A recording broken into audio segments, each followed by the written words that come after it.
প্রথমে গলা কেটে এরপর ধারালো অস্ত্র দিয়ে স্বামীর পুরুষাঙ্গ ও অন্ডকোষ সম্পূর্ণ বিচ্ছিন্ন করে হত্যার মতো নৃশংস অভিযোগে মৃত্যুদণ্ডপ্রাপ্ত হয়েছিলেন ঢাকার পল্লবীর বাসিন্দা সালেহা খাতুন শিউলি। বিচারিক আদালতে দেওয়া তার কথিত স্বীকারোক্তিমূলক জবানবন্দির ভিত্তিতেই তাকে ফাঁসির দণ্ড দেওয়া হয়েছিল। সেই রায়ের পর দীর্ঘ প্রায় 7 বছর মৃত্যুদণ্ডপ্রাপ্ত আসামি হিসেবে কারাগারের কন্ডেম সেলে কাটাতে হয় তাকে।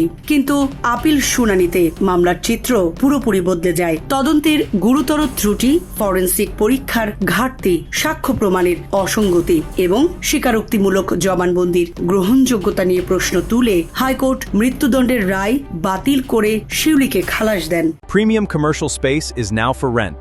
Featuring ample parking and excellent accessibility, this 4,200 square foot space is ready. Elevate your business and call us today. 2024 সালের 10 জানুয়ারি বিচারপতি আশিস রঞ্জন দাস ও বিচারপতি মোহাম্মদ রিয়াজউদ্দিন খানের সমন্বয়ে গঠিত হাইকোর্ট বেঞ্চ এ রায় দেন। সম্প্রতি রায়ের পূর্ণাঙ্গ অনুলিপি প্রকাশিত হয়েছে, যেখানে বিচারিক আদালতের রায় বাতিলের বিস্তারিত কারণ তুলে ধরা হয়েছে। রায়ে আদালত স্পষ্টভাবে বলেছেন, কেবলমাত্র একটি স্বীকারোক্তিমূলক জবানবন্দির ওপর ভিত্তি করে কাউকে দোষী সাব্যস্ত করা আইনসঙ্গত নয়। এমন জবানবন্দিকে অবশ্যই স্বাধীন, নির্ভরযোগ্য ও বৈজ্ঞানিক সাক্ষ্য প্রমাণ দ্বারা সমর্থিত হতে হবে। কিন্তু এ মামলায় সেই ধরনের কোনো গ্রহণযোগ্য প্রমাণ আদালতে উপস্থাপন করা সম্ভব হয়নি। মামলার নথি অনুযায়ী 2012 সালের 26 অক্টোবর ঢাকার পল্লবীর একটি ভাড়া বাসায় অবসরপ্রাপ্ত বাহিনীর সদস্য মহসিন নৃশংস হত্যাকাণ্ডের শিকার হন। পরদিন তার বড় ভাই পল্লবী থানায় হত্যা মামলা দায়ের করেন। এজাহারে অভিযোগ করা হয়, স্ত্রী সালেহা খাতুন শিউলি তার 2 প্রেমিকের সহায়তায় পরিকল্পিতভাবে মহসিনকে হত্যা করেন। অভিযোগে বলা হয়, প্রথমে তার গলা কেটে দেওয়া হয় এবং পরে ধারালো অস্ত্র দিয়ে পুরুষাঙ্গ ও অন্ডকোষ সম্পূর্ণ বিচ্ছিন্ন করা হয়। গুরুতর আহত অবস্থায় হাসপাতালে নেওয়া হলে চিকিৎসক তাকে মৃত ঘোষণা করেন। তদন্ত শেষে পুলিশ কেবল শিউলির বিরুদ্ধে অভিযোগপত্র দেয়। মামলার বিচার শেষে 2017 সালের 6 ডিসেম্বর ঢাকার 4 নম্বর দ্রুত বিচার ট্রাইব্যুনাল তাকে দণ্ডবিধির 302 ধারায় মৃত্যুদণ্ড দেন। পরে সেই রায় অনুমোদনের জন্য ডেথ রেফারেন্স এবং শিউলির আপিল হাইকোর্টে আসে। শুনানিতে শিউলির পক্ষে আইনজীবীরা যুক্তি দেন, পুরো মামলাটি দুর্বল তদন্ত এবং একটি বিতর্কিত স্বীকারোক্তির ওপর দাঁড়িয়ে আছে।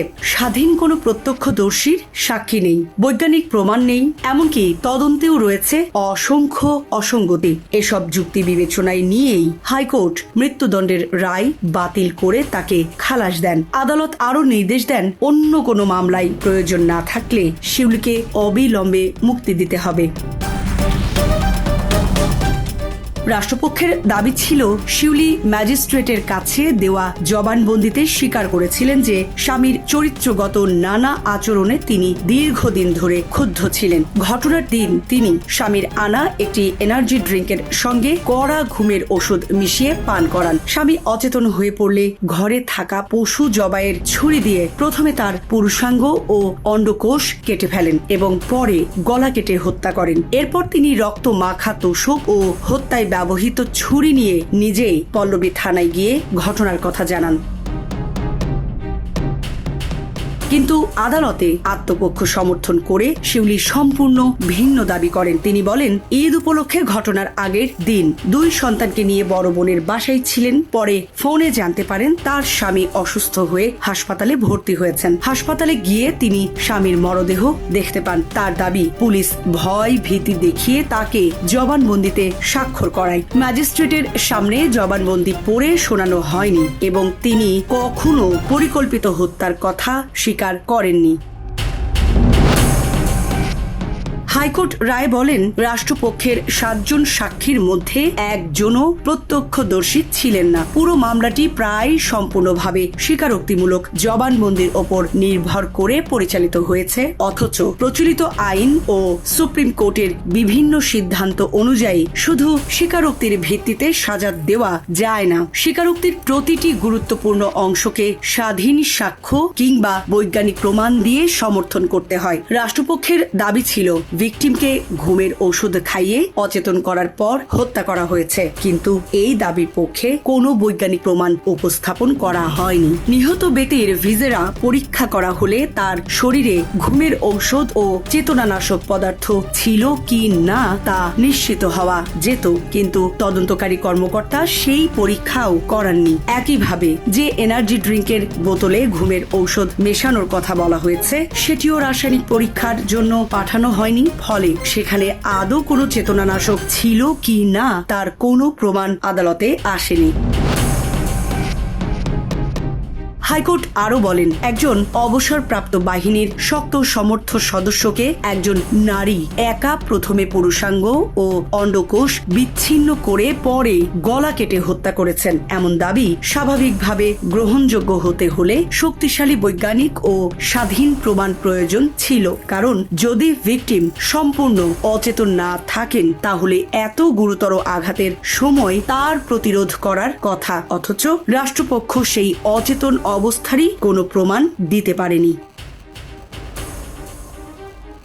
রায়ে আরো বলা হয়, ঘটনার রাতেই শিউলিকে গ্রেফতার করা হলেও তাকে 24 ঘন্টার মধ্যে ম্যাজিস্ট্রেটের সামনে হাজির করা হয়নি, বরং 2 দিন পুলিশ হেফাজতে রাখার পর তার জবানবন্দি রেকর্ড করা হয়। নিম্ন আদালতের নথিতে তার শরীরে আঘাতের চিহ্ন থাকার বিষয়টিও উল্লেখ রয়েছে। এসব পরিস্থিতিতে ওই স্বীকারোক্তি স্বেচ্ছায় দেওয়া হয়েছিল কি না তা নিয়েও যুক্তিসঙ্গত সন্দেহ সৃষ্টি হয়েছে। আদালত আরো লক্ষ্য করেন, হত্যাকাণ্ডে ব্যবহৃত বলে দাবি করা রক্তমাখা ছুরি এবং রক্তে ভেজা তোশকের কোনো ফরেনসিক পরীক্ষা করা হয়নি, ডিএনএ বা রক্তের রাসায়নিক বিশ্লেষণও করা হয়নি, ফলে আলামতগুলোর সঙ্গে হত্যাকাণ্ডের সরাসরি সম্পর্ক প্রমাণ করা সম্ভব হয়নি। এছাড়া তদন্তে আরও একটি বড় অসঙ্গতি উঠে আসে। রাষ্ট্রপক্ষের বক্তব্য ছিল শিউলি নিজেই রক্তমাখা তোশক ও ছুরি থানায় নিয়ে গিয়েছিলেন, কিন্তু তদন্ত কর্মকর্তা আদালতে বলেন তিনি সেগুলো ঘটনাস্থল থেকে জব্দ করেছেন।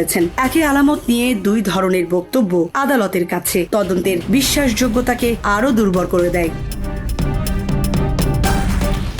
রায়ে আরো উল্লেখ করা হয়, নিহতের বড় ভাই মামলার বাদী হলেও তিনি আদালতে আসামির বিরুদ্ধে কোনো প্রত্যক্ষ বা গুরুত্বপূর্ণ সাক্ষ্য দিতে পারেননি। আবার শিউলির জবানবন্দিতে স্বামীর চরিত্রগত নানা অভিযোগের কথা বলা হলেও রাষ্ট্রপক্ষের কোনো সাক্ষী সেই অভিযোগের সমর্থনে বক্তব্য দেননি। সব দিক বিবেচনা করে হাইকোর্ট বলেন, তদন্তে একের পর এক পদ্ধতিগত অনিয়ম, বৈজ্ঞানিক পরীক্ষার অভাব, সাক্ষ্য প্রমাণের অসঙ্গতি এবং স্বীকারোক্তিমূলক জবানবন্দির গ্রহণযোগ্যতা নিয়ে গুরুতর সন্দেহ থাকায় রাষ্ট্রপক্ষ অভিযোগ সন্দেহাতীতভাবে প্রমাণ করতে ব্যর্থ হয়েছে।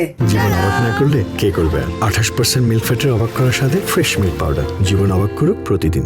রায়ে আদালত মন্তব্য করেন, ফৌজদারি মামলায় কোনো ব্যক্তিকে দোষী সাব্যস্ত করতে হলে অভিযোগ সন্দেহাতীতভাবে প্রমাণ করতে হয়, কিন্তু বর্তমান মামলায় সেই মানদণ্ড পূরণ হয়নি। ফলে সালেহা খাতুন শিউলির বিরুদ্ধে দণ্ডবিধির 302 ধারায় আনা অভিযোগ আইনের বিচারে অপ্রমাণিত রয়ে গেছে।